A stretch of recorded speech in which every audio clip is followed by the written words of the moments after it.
Okay. Hi, everyone. Thanks for inviting me to present this proposal.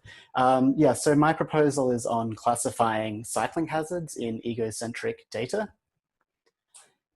So yeah, what we're proposing is to create and annotate a data set on egocentric video that's looking at identifying or hazards in cycling footage.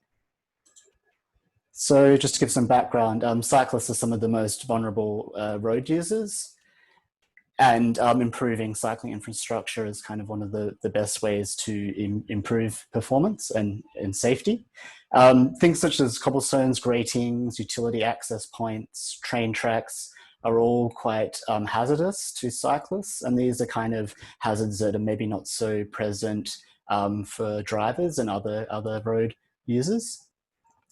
So the goal of our project is to analyze egocentric footage to identify hazards and possibly for future work, identify hazards in real time and help city planners create better cycling infrastructure.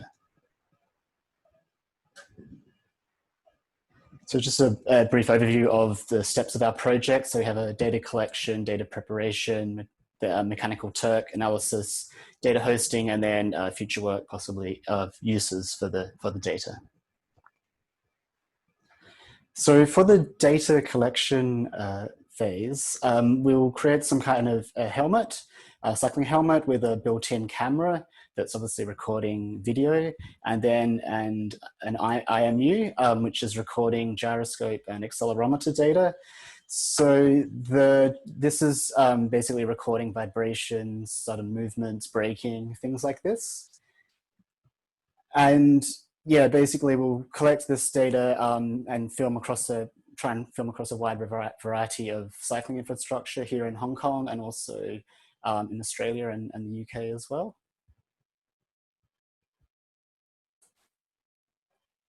As far as the data preparation goes, once we've collected the footage, we'll use the IMU data to find hazardous situations, basically times when there was a lot of vibrations or sudden movement, sudden braking, etc. And we will extract a 5 to 10 second video excerpt from this to create like a set of these small video and IMU pairings. Once we've collected this data, we'll run it through with mechanical Turk. And the reason to use mechanical Turk for this project is that mechanical Turk allows for a more high-level analysis of what has caused the hazard.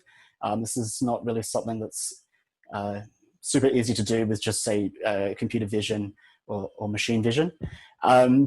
So we have, for the mechanical Turk tasks, 3 separate classification tasks. The first one is to classify the cause of the hazard. So we'll have a list of hazards that the mechanical Turk users will select from.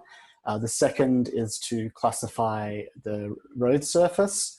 So again, we'll have a selection of various options that they'll select from.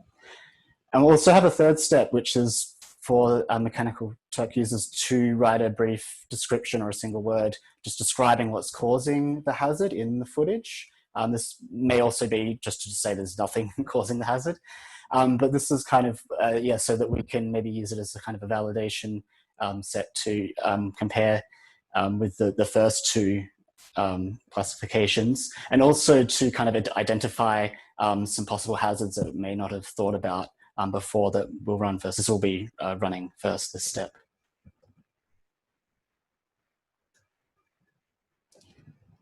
As far as the hosting of the data, we'll be hosting it on our own servers at the City University of Hong Kong, and it'll be freely available under the Creative Commons Attribution license.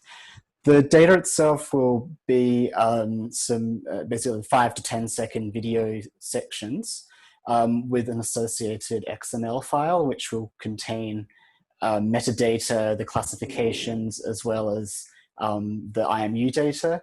And then we'll also put up the whole data set of cycling footage, which I'm sure will possibly be of use for other researchers. And for kind of like for uses for this data as possible future work, I guess there's a lot of things, but kind of the things we've mostly thought about so far is kind of real-time classification of hazards for cyclists, possibly some kind of AR helmet that warns users of dangers as they're approaching them. Possible also for city planners. They can use it to possibly identify existing hazards within their cycling infrastructure. The footage, the segments as well, may also identify new hazards that people haven't maybe thought about so much.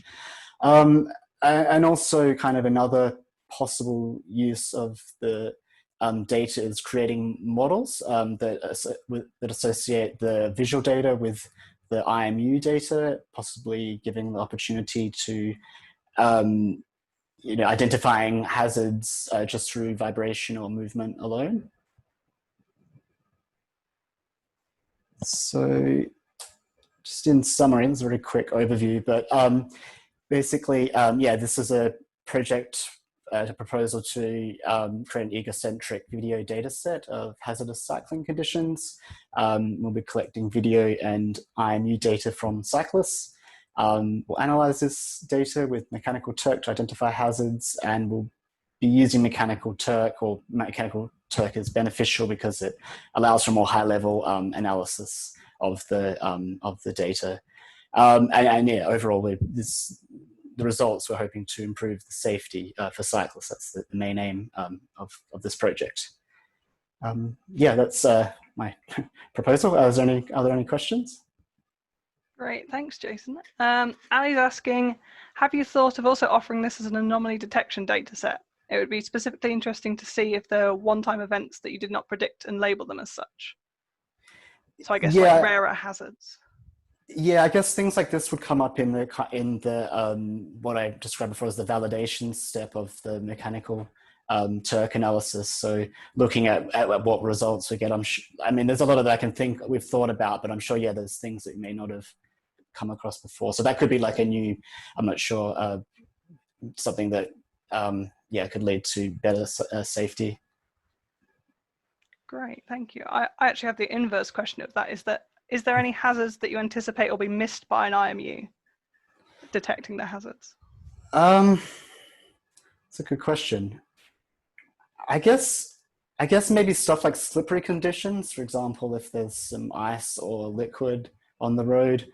But yeah, I guess like if someone's not falling off a bike explicitly, then maybe the hazardous situation is not something that's so dangerous. But yeah, that's maybe one yeah, I thing, guess it's more of a potential hazard than an actual hazard, which is a different thing entirely. Yeah. How many cyclists do you plan on collecting for? So we'll probably make 2 or 3 of these helmets and kind of distributing them to, I mean, we'll do a lot of it here ourselves in Hong Kong, but also travel restrictions permitting, I'll do a lot of this in Australia. I've kind of made some informal arrangements with some people in the UK and Australia to, record some of this footage. I'm kind of aiming for roughly 30 hours or so. Great. And last question, Estefania asks, did you think of adding a bracelet to evaluate the stress of the cyclist while going through difficult paths? No, honestly, I didn't consider that, but it's an interesting thought to evaluate stress levels. That could be a good way as well, I suppose. Great. Thank you very much for your talk. Okay.